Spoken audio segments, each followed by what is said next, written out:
Na vrsti je gospa Sonja Škrlj-Puškaj, zgodovinarka in pedagoginja in zaposlena je na šolskem centru Postojna.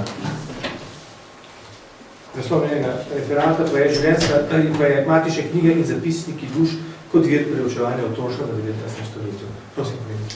Ja, lep pozdrav tudi v mojem imenu.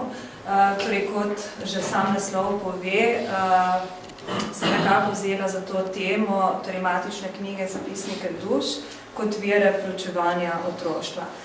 Zdaj na prvi pogled, torej te knjige nam podajajo zgolj neke podatke, ampak same analize teh podatkov, pa tudi potem primerjave z drugimi deli slovenskega ozemlja, pokažejo, kaj se dogaja na posameznem področju, recimo, kje se pojavljajo epidemije, kdaj je mogoče socialno, gospodarsko stanje nekega področja boljše ali pa slabše. Tako da v bistvu to je ta tema, ki se nam želela prikazati nekako v tem referatu. Torej, sploh v preučevanju te tematike so me nekako že pred leti napeljale različne mikroštudije, ki se ukvarjajo s tem področjem, torej vse pa temeljijo na matičnih knjigah, popisih duš ali pa popisih prebivalstva, ki ga je potem začela v drugi polovici 19. stoletja izvajati Habsburška monarhija. Tu sem naredila nekaj študij, ki jih bom potem tudi vpletala v primerjavo podatkov, torej iz Preloke župnije, potem Kamnika, Velenja, Celja, Dolina pri Trstu pa Kranj, tako da primerjam podatke s tem. Zdaj mogoče samo področje, ki ga raziskujem, to je področje župnije Trnovo. Danes je to župnija Ilirska Bistrica, torej v občini Ilirska Bistrica. Župnija je v 19. stoletju 17 naselij, torej največji Trnovo pa Bistrica, ki sta se potem združili v začetku 20. stoletja v Ilirsko Bistrico. Potem so pa naselja ob reki, torej zato sem iskala, če je kakšen, ker drugače ne moram pokazati, če imamo kakšen laser, torej ob reki in pa potem ob cesti, kasneje tudi železnici, proti hrvaški meji in pa naprej na reko oziroma reko na Hrvaškem. Tako da v bistvu to je to področje raziskovanja. Mogoče sam numerus, da vemo, o kolikšnem številu govorimo. Torej, celoten okraj Ilirska Bistrica oziroma Bistrica je imel takrat, torej v letu 1830, 9723 prebivalcev, te vasi, ki jih obravnavam, pa nekje dobrih 41 odstotkov. Torej, to področje je bilo vedno tradicionalno, kmetijsko, vir iz 19. stoletja pa tudi nekako nakazuje, da je bilo tudi kmetijstvo zaradi takšnih in drugačnih razlogov vedno slabo razvito. Tako da neka industrializacija, modernizacija je potem zajela to območje šele na prelomu iz 19. v 20. stoletje. Tako da začnemo z rojstvi. Torej, v 19. stoletju je bilo v celotni župniji nekaj čez 14 000 rojstev. Zdaj, vedno bolj, ko gremo proti koncu 19. stoletja, so pri porodih bile prisotne babice, v nekaterih primerih tudi zdravniki. Jaz sem kot primer dala leto 1890, ko je bilo pri vseh rojstvih v vaseh Bistrica, Trnovo in pa Topolc so bile prisotne babice, torej povsod sta pa zabeleženi imeni dveh babic. In potem je, kot sem rekla, proti koncu stoletja tega vedno več tudi v drugih vaseh. Torej, to, če si pogledamo najprej ta graf, ki prikazuje povprečno število rojstev na leto. Torej, združena so pa ta rojstva v posamezna desetletja. Torej, vidimo, da je najnižje število rojstev bilo v drugem desetletju, tudi še v tretjem, pa v 50 letih. Zdaj, zakaj je bilo tako? Torej, v tem drugem desetletju prav gotovo zaradi, tako rečem, vse splošne bede oziroma lakote po Napoleonovih oziroma koalicijskih vojnah, torej v letu 1815, 16, 17. V 50 letih pa, bom rekla, verjetno zaradi epidemije kolere, ki se je kot na celotnem Kranjskem potem ciklično ponavljala tudi na Bistriškem in recimo močna je bila ta epidemija kolere leta 1855. Če pogledamo potem rojstva po mesecih, torej vidimo, da imamo na Bistriškem to naravno krivuljo rojevanja po letu, kar je značilno tudi za druge področje slovenskega ozemlja, pa tudi Evropo nasplošno. Torej, največ rojstev ob koncu leta, novembra, torej govorim v povprečju za Slovenijo in pa v prvih 3 mesecih leta. Tako da tu vidimo torej na Bistriškem malo spremembo, torej ni november, tisti mesec, ko je največ ob koncu leta, je bil december, in pa recimo mogoče avgust, torej kar v poletnih mesecih julija, avgusta je bilo pa teh rojstev najmanj, torej avgust malo izstopa, torej, ampak v celoti gledano lahko rečemo, da gre za to naravno krivuljo rojstev. To je seveda povezano s početi, oboje pa z delom na kmetiji oziroma intenzivnostjo kmečkih opravil. Zdaj rojstva po spolu, torej v povprečju se je rodilo približno 3% več dečkov kot deklic, so pa seveda razlike v posameznih letih, v posameznih vaseh, tudi pri deklicam. Povprečje je pač takšno in zopet to povprečje je potem značilno tudi za celotno slovensko ozemlje oziroma s primerjavo tudi z drugimi študijami. Krst, torej ne začnem najprej z izbiro botrov, torej izbira botrov ni bila naključna, ampak torej s tem preučevanjem matičnih knjig pač vidimo, da so družine, starši upoštevali zelo družbeni položaj, ki so ga imeli v vasi, torej v bistvu stanu primerno. Tako da večinoma kmetje so izbirali kmetje, torej za botre svojim otrokom. Recimo, če je imel 1/8 kmetije, je potem izbiral male kmete. Če je bil posestnik, je izbiral posestnike, lahko tudi obrtnike, trgovce. Potem trgovci, obrtniki zopet so iskali botre med sabo ali sodni sluge, sodniki, mežnari se tudi pojavljajo in podobno. Torej, tu sem zapisala rek, ki mi ga je dala informatorka, veljal pa naj bi tudi v začetku 20. stoletja, torej ženi se bliže, ko moreš, botri se dlje, ko moreš. Torej, tu sem predstavila dan krsta, glede na rojstvo otroka, torej zopet bom rekla v izbranih letih.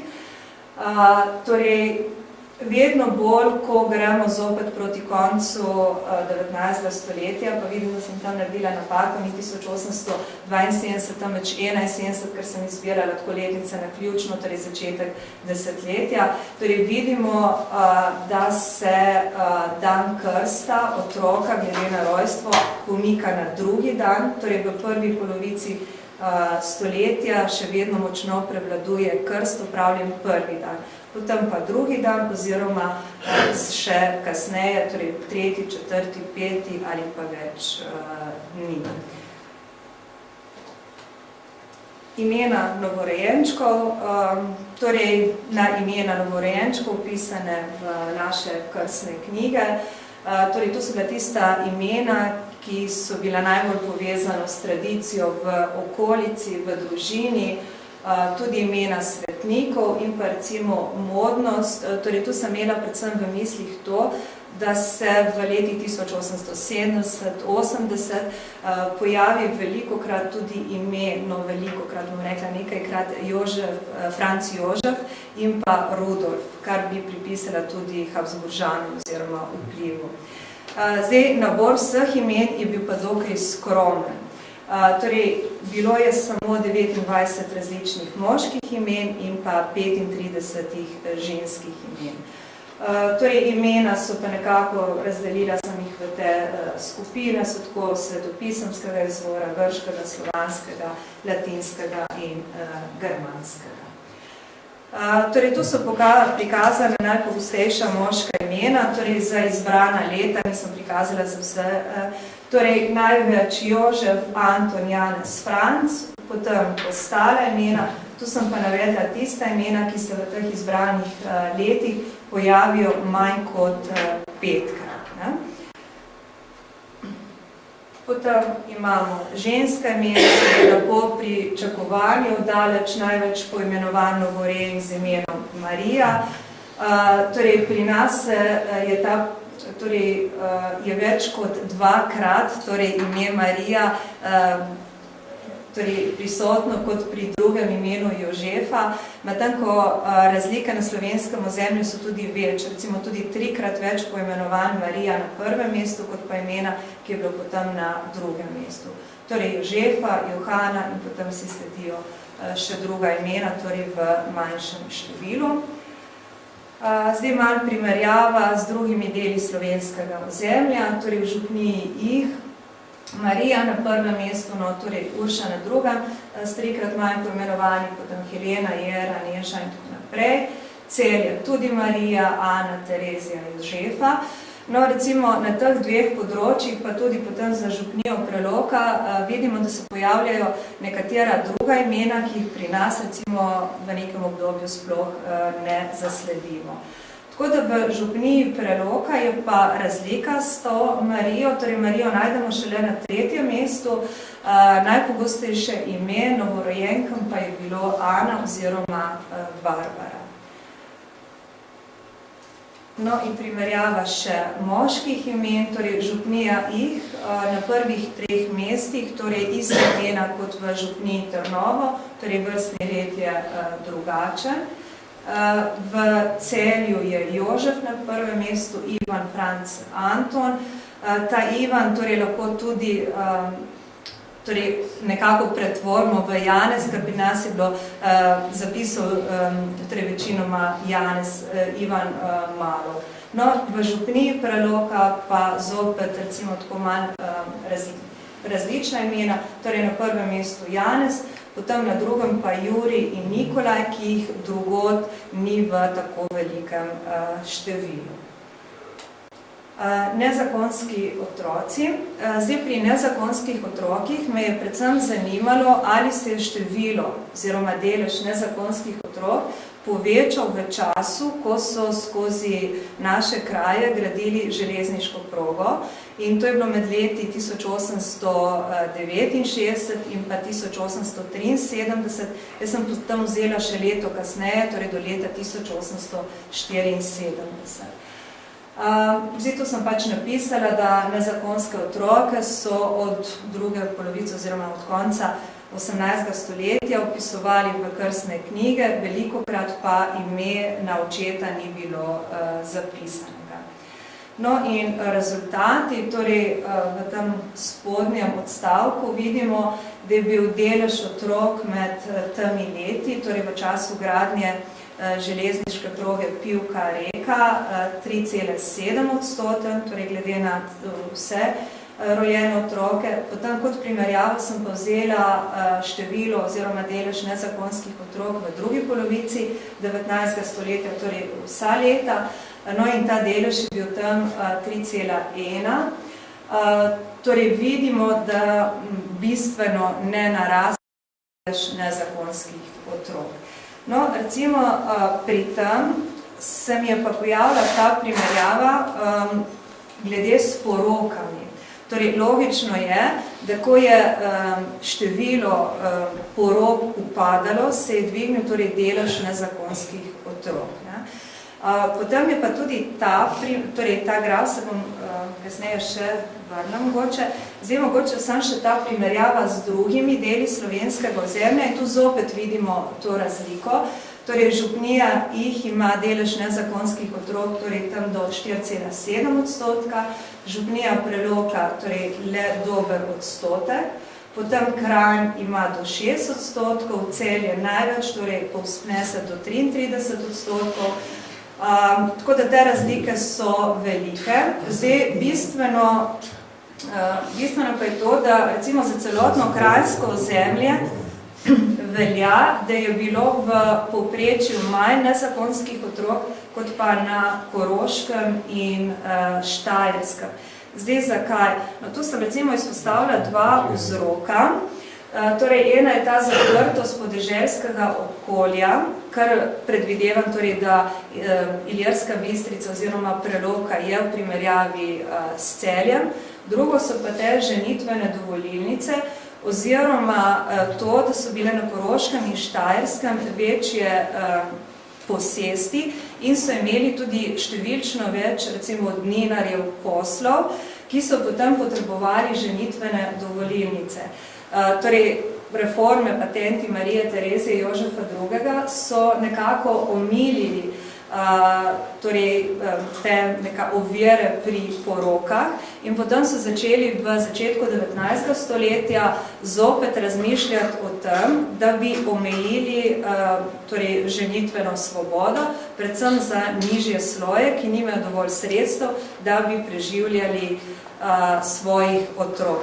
No in vidimo, zdaj ne vem, če bo znana priti nazaj. Prejšnji.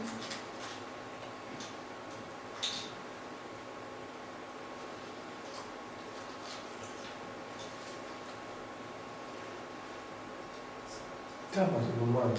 Ja, nisem jaz na tam.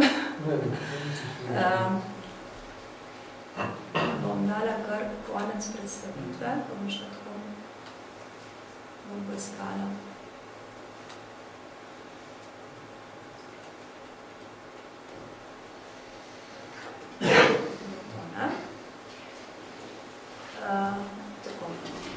Torej, zato sem rekla, sem vrnila k temu grafu. Torej, vidimo, da zdaj mogoče imajo te ženitvene dovolilnice tudi te posledice za naše ozemlje, ker v začetku 20. stoletja je torej porok manj, dvigne se pa delež nezakonskih otrok. Nekje v 60. letih so pa potem opuščali te ženitvene dovolilnice, ker so nekako ugotovili, da nimajo pravega pomena, tako da se potem v 70. letih tudi delež porok dvigne. Torej, jaz bi izpostavila tu ta dva vzroka za te stvari. Torej, za na konec pa še o smrtnosti, torej zopet številčno, torej zabeleženih je bilo 11.000 smrti, torej skozi celotno 19. stoletje. Zdaj, gledano na sama desetletja, je bilo vedno več rojstev kot smrti, oziroma sta ti dve krivulji rodnosti in smrtnosti potekali dokaj vzporedno, so pa seveda ogromna odstopanja glede na posamezna leta. Torej, tu bom, recimo na tem grafu je to vidno. Torej, zopet je, kot smo videli tudi pri rojstvih, torej je to izpostavljeno drugo desetletje in pa potem 50. 60. leta. Tako da v nadaljevanju bi pa izpostavljala tista leta, ko je umrlo največ otrok. Torej, tu sem dala še nekaj vzroki smrtnosti, torej vseh, ne samo otrok. Torej, ti vzroki so enaki kot na drugih delih slovenskega ozemlja. Zdaj, seveda v teh matičnih knjigah ti vzroki niso vedno dosledno napisani, pa tudi bolj kot vzroki so mogoče to nekateri simptomi, ki so privedli do smrti. Torej, do leta 1815 pa sploh ni bilo navedenih vzrokov, oziroma zelo, zelo malo, in še to takrat, ko so napisali pustul, morba postularum, ali pa recimo naravna smrt. Torej, ta pustul, mislim, da sem prav prevajala kot ognojek, torej na ta način, in potem verjetno gre na račun črnih koz, ki so bile v določenih letih. No, recimo, to sem izpostavila 2 leti, torej 1801 pa 1807, torej ti 2 leti sta bili najbolj kritični glede smrtnosti otrok. No in torej, če pogledamo rezultate, rodilo se je torej, v letu 1801 147 otrok, umrlo je pa potem 192 oseb. Umirali so skozi celotno leto, torej otroci do 10. leta starosti. Glede na mesece se je pa ta povprečna starost umrlih gibala med 5,8 in 7,8. Torej, edini razlog, ki je bil napisan pri otrokih, je bil pustur. Torej, verjetno gre za črne koze, torej, ker epidemija črnih koz je bila tudi na Kranjskem, sicer v teh 2 letih. Jaz sem dala kot možno stvar tudi endemski sifilis oziroma škrljevko, ki se je takrat širila iz področja Škrljevega, to je nad reko na naš del Kranjske. In recimo kot zanimivost, v naslednjem desetletju, mislim, da je bilo leta 1816, so tudi odprli ravno zaradi širjenja te bolezni bolnišnico v Postojni, ki predstavlja temelj današnje porodnišnice. Zato sem dala kot možno varianto tudi to. No in ista stvar se je ponovila potem v letu 1807, torej tudi takrat so umirali otroci do 10. leta starosti, tu so pa navedli kot bolezen ognojka, recimo, če prevedemo. Zdaj, krizna leta so bila še torej, po let 1815, 1816, 17 in potem 1836 in pa 55. Torej, v teh 2 letih, pa kot sem že uvodoma rekla, torej je bila epidemija kolere, torej bistriško področje je najbolj prizadela kolera 1855. No, pri posameznih mesecih bom dala kar na graf. Torej, tudi smrtnost je bila tako kot rojstva sezonsko pogojena. Torej, nasplošno velja, da je bilo torej, največ smrti v poletnih mesecih in to na račun črevesnih bolezni, recimo griže in podobno. In pa potem v zimskih mesecih, v zimskih mesecih pa na račun pljučnih bolezni, prehladov in podobno. Tako da največ otrok je pa v povprečju umiralo v poletnih mesecih in sicer tam julij, predvsem pa avgust in september. Zdaj zopet gre to na račun torej dela na polju, mogoče izčrpanost mam, povezavi s prehrano, izguba mleka, torej potem jih hranijo s kravjim mlekom, ki se skisa in podobne stvari. Tako da torej, otroci so največ umirali v poletnih mesecih. Zdaj pa še umrli glede na starost. No, tu sem še zapisala, torej, kdaj so umirali najmlajši. Torej, največja stopnja smrtnosti torej, je bila med otroki od 1 do 4. leta. In tako je v povprečju, torej tudi na slovenskem ozemlju, če primerjamo umrlo, glede na celotno populacijo umrlih, v tej starostni skupini 40%, približno 40% vseh. Pa mislim, da vi imate tudi potem podobne študije. Tako da tu vidimo te starostne skupine, torej daleč največ umrlih v torej tej prvi skupini otrok do 4. leta starosti. Torej tudi na našem področju skupaj okrog 40%. No in za konec še nekaj o številu otrok na družino, zopet iz matičnih knjig, oziroma v tem primeru več podatkov sem dobila iz popisov duš, torej Libri Status Animarum. Za naše področje so pisane v letu 1857 in pač preprosto sem vzela hišo oziroma hišno številko in družinske člane oziroma otroke določenega para. Torej, tu sem navedla nekaj vasi in pa povprečno število otrok na gospodinjstvo. Seveda so razlike, bom rekla, zopet znotraj vasi in pa tudi pojavijo se velike družine, tudi do 20 otrok, 18, 16 otrok. Torej, v teh velikih družinah potem veliko otrok tudi umre v prvih letih družine in to so ponavadi tako velike družine, so tiste družine, kjer se je vdovec potem ponovno poročil in so to recimo otroci 2 ali pa 3 mam. Tako da drugače imamo, mislim, da povprečje tam okrog 6 otroka na gospodinjstvo, tako da nekako lahko tudi za to naše področje ovržemo to tezo oziroma mit o veliki družini. Jih ni bilo, torej vsaj v povprečju. Tako da sem jaz končala. Hvala.